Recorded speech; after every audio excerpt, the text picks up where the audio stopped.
sent out a warning about the potential for violence from an animal rights group. Do you see a difference between them and Al-Qaeda? Really a little bit generous. Animal rights behemoth organization. What do you think about the label of terrorists? We're gonna go down to HR. Did you or did you not? Are you guilty of what they charge you? Huntington, the light of the sciences. We can shut it down. Where do you draw this line? Investigating and preventing animal rights extremism is one of our highest domestic terrorism priorities. I guess I've always felt sympathy for the underdog, regardless of really what cause it was. Something just kind of snapped for me that these animals' rights and their suffering was being overlooked. The first time I was arrested, my mom said, "It's about time." Huntington was picked because it's one of the worst of the worst. We've been inside of this lab 5 times with undercover cameras recording what happens to the animals. What goes on inside of there is cruel and it's wrong.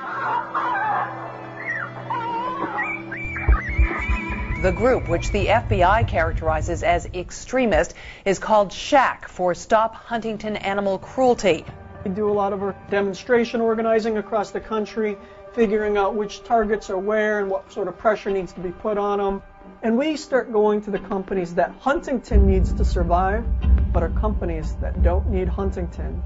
What we do is protected by the First Amendment of the United States. It may be controversial, but it is legal. There are men sitting on the top floor making those decisions, and those men have addresses.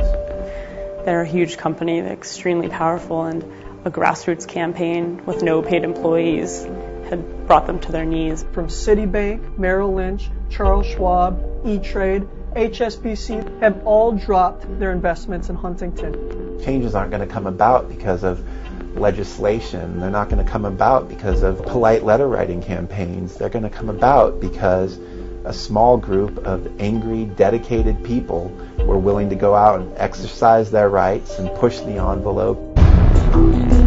There's no more selfless movement than animal rights. Humans aren't gaining anything. In fact, they're probably losing a lot from fighting for animals.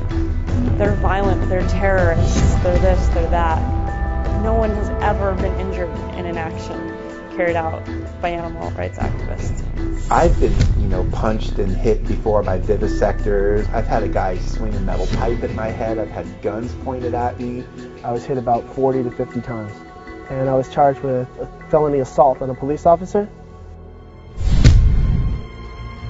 I don't even know where to begin when looking at this. Both of my charges stem from a speech I made at the University of Washington. In the 50-some-odd page indictment, my name comes up once, and that is that I was at a protest. They don't actually ever even allege that I told people to send faxes. They allege that Shac did, and I'm affiliated with Shac.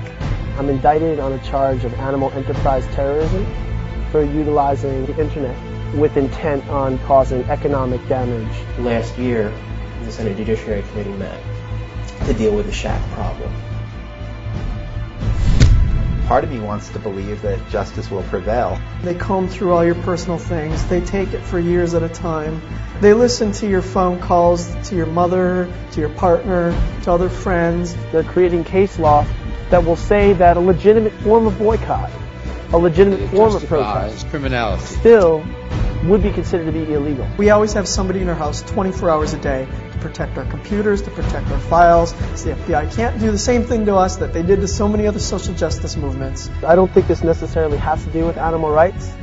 I think this has to do with the idea of domestic dissent, domestic resistance. Who knows, if the government gets their way, I'll be down in Guantanamo with the other terrorists. It's far from finished, but I will finish it. Even if I have to serve my jail time, get out and start doing it again. It was an exciting thing to be a part of. It was history making. We have to win. If the prosecution wins this case, I will have lost all faith in the First Amendment. The outcome of this trial doesn't just affect the Shac 7, it affects all of our families. I'm not scared of prison. I can handle prison.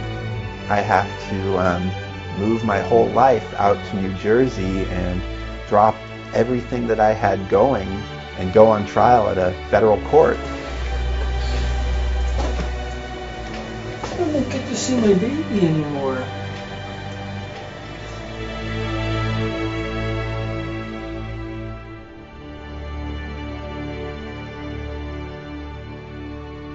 In the last few years, I've certainly seen things happen that I never would have previously believed could happen in America.